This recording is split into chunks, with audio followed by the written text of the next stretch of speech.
So you did mention earlier on that you were part of not only part of OfferUp since it was a team of four, which is quite incredible Yeah. to kind of think back, but that you were also involved in the fundraising process, and Yep. you guys have raised quite a bit from some pretty incredible investors.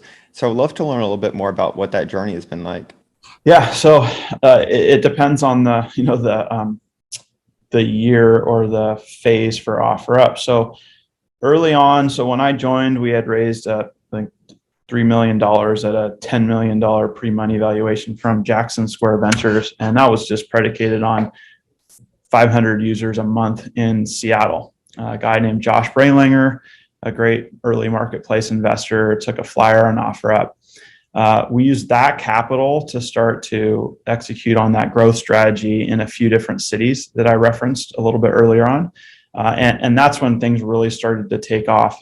So we started to see, as we iterated on that approach, the adoption of OfferUp just was it was like a dream in terms of what you would hope for in growth. People are using it. People are using it more and more.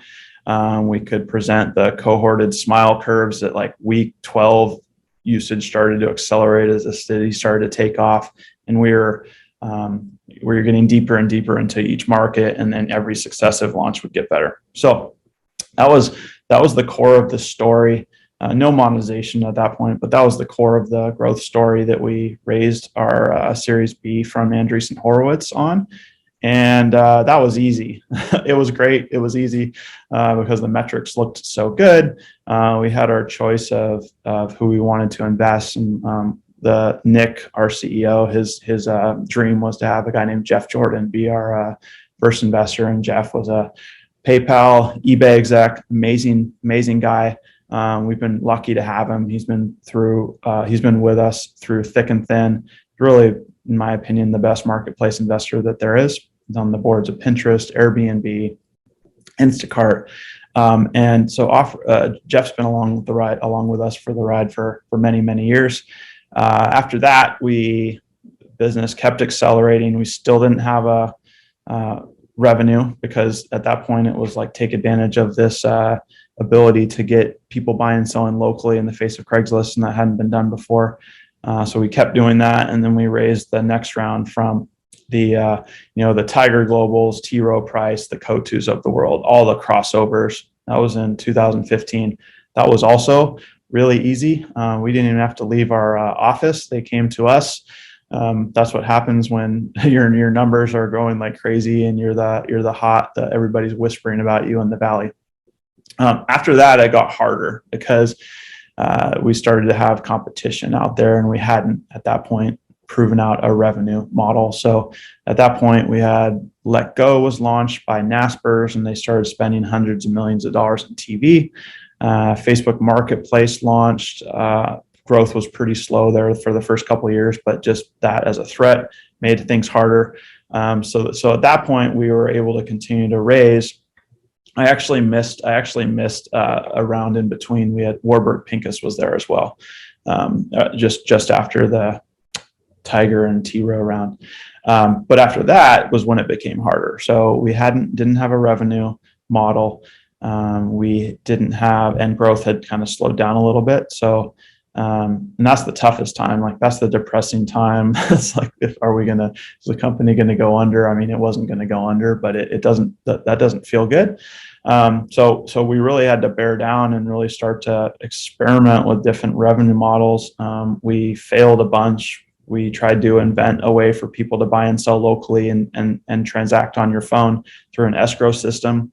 We couldn't get that off the ground.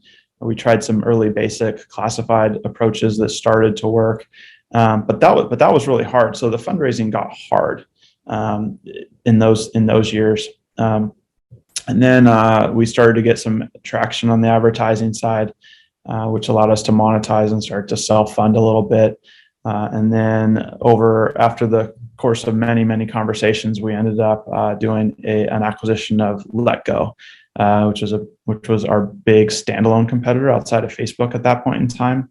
So we acquired Let Go, and then Naspers, their parent company, put in $100 million, and we signed the deal like February 2020.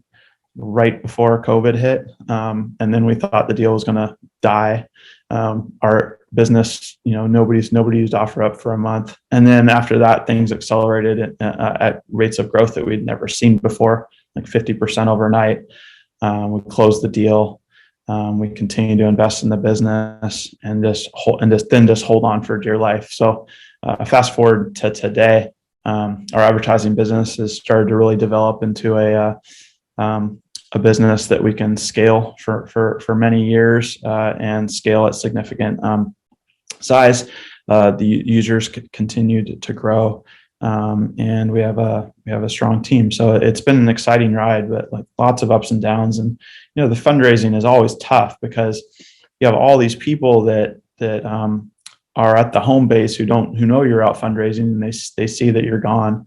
But they don't really know that we're out there, and oh man, it's hard because you don't want to make them feel bad because you're responsible for their livelihoods. But that was the reality for a few years there. So lots of ups and downs. Yeah, it certainly sounds like it, and it's actually cool to hear about Josh. From back in the early days, he was actually a previous group chat guest, and he's great. So awesome. Yeah, Josh is great. Yeah.